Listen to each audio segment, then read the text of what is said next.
It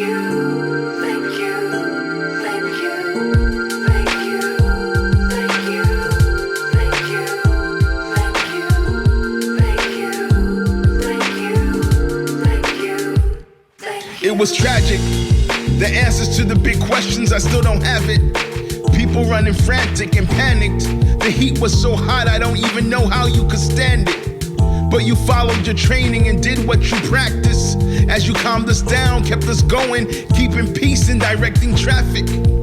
As I think of that day, man, I get so emotional. I know you did it for everyone, but it feels so personal.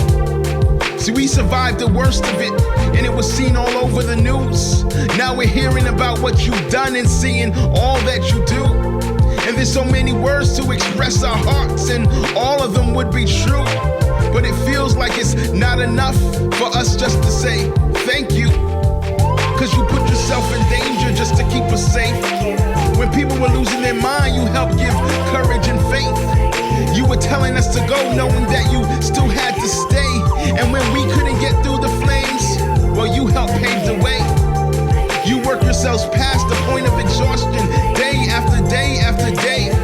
And in every sacrifice that is made, we know there's a price to pay. You helped save other people's homes while some of yours burned down. While we got out of the city, you fought the fire and held your ground. Some of our children and pets were lost, and because of you, many were found. And while we were away from our homes, you watched over our town.